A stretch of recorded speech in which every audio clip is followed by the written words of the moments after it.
Hello అండి. ఈరోజు ఒక simple and tasty sweet recipe చూద్దాం. చాలా సింపుల్ అసలు. తక్కువ ఇంగ్రీడియెంట్స్ కూడా.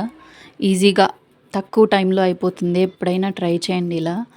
2 కొబ్బరి చెక్కలు తీసుకొని పైనున్న బ్రౌన్ లేయర్ మొత్తం తీసేయండి. తీసేసి ఒక మిక్సీ వేసుకొని ఇలా తురుము చేసుకోండి. ఒక కప్ తీసుకోండి. ఒక 10 బాదము, 10 జీడిపప్పు చిన్న చిన్న పీసెస్‌గా కట్ చేసుకొని, కిస్మిస్ ఇవన్నీ యాడ్ చేయండి. 3 table spoons condensed milk add చేయండి.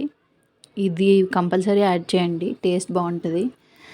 ఇది నేను అమూల్‌ది వాడాను. బయట ఎక్కడైనా దొరుకుతది సూపర్ మార్కెట్స్‌లో అలా మీకు ఆన్‌లైన్‌లో కూడా దొరుకుతుంది. ఇది 66 ఎంతో పడింది ప్రైస్ అంతే. అవన్నీ మిక్స్ చేయండి. చాలా బావుంటది టేస్ట్ అసలు. మలై పూరి టేస్ట్‌లో వస్తది. మలై పూరికైతే కోవా పెడతాం. దీనికి లోపల స్టఫ్ కోకోనట్‌తో పెడతాం అంతే. స్వీట్ లవర్స్ ఎవరైనా ఉంటే కంపల్సరీ ట్రై చేయండి. సింపుల్‌గా అయిపోతుంది. ఎప్పుడు ఫెస్టివల్స్‌కి ఒకే స్వీట్ గులాబ్ జామున్ ఇలా అవే కాకుండా ఇలా డిఫరెంట్‌గా ట్రై చేయండి. అన్నీ మనకి దొరికేవే కదా! ఎటొచ్చి ఒక కండెన్స్డ్ మిల్క్ ఒకటే అదొక్కటి తెచ్చుకుంటే చాలు. మొత్తం మిక్స్ చేసేసి కొంచెం లాంగ్‌గా స్టిక్స్‌లా చేసుకోండి. బ్రెడ్‌లోకి స్టఫ్ పెట్టేలాగా. అలా చేసుకుంటే మనకి బ్రెడ్‌లో పెట్టడానికి వీలుగా ఉంటది. బ్రెడ్ స్లైస్ తీసుకొని 4 సైడ్స్ ఎడ్జెస్ కట్ చేసేయండి. కట్ చేసి ఒకసారి రోల్ చేయండి. కొంచెం థిన్‌గా అవ్వాలి. ఎందుకంటే మనం రోల్ చేయడానికి ఈజీగా ఉండాలి కదా! థిన్ లేయర్ అయిన తర్వాత ముందుగా మనం చేసుకున్న కోకోనట్ స్టఫ్ దీంట్లో పెట్టేయండి. దీంట్లో పెట్టి కొంచెం ఎడ్జెస్‌లో మిల్క్ కానీ, వాటర్ కానీ ఏదైనా పెట్టి క్లోజ్ చేయండి. కొంచెం అప్లై చేసి. కొంచెం గట్టిగా నొక్కండి. రోల్ విడిపోకుండా. కొంచెం మిల్క్ అది ఎక్కువ యాడ్ చేసి నొక్కండి.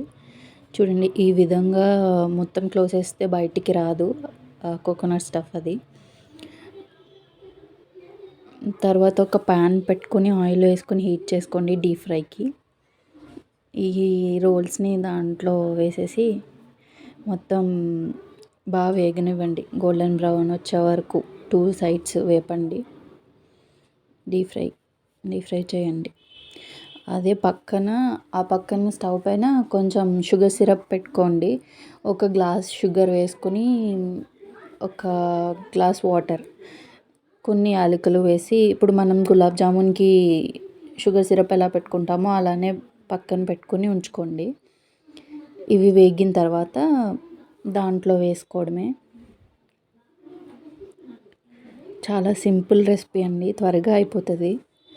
ఎప్పుడైనా ఫెస్టివల్స్‌కి కానీ, మీ ఇంట్లో ఎప్పుడైనా స్పెషల్ అకేషన్స్‌కి కానీ ఇలా ట్రై చేయండి బావుంటది. చూసారా? ఇలా గోల్డెన్ బ్రౌన్‌లోకి వచ్చే వరకు వేయించుకొని యాడ్ చేయండి. షుగర్ సిరప్‌లో ఎక్కువసేపు ఉంచకండి. మరీ స్వీట్‌నెస్ ఎక్కువైపోతది. ఒక 10 మినిట్స్ అలా ఉంచి, 15 మినిట్స్ అలా ఉంచి తీసేయండి.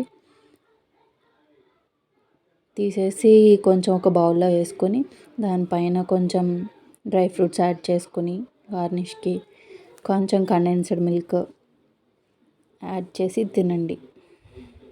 Super taste ఉంటదసలు.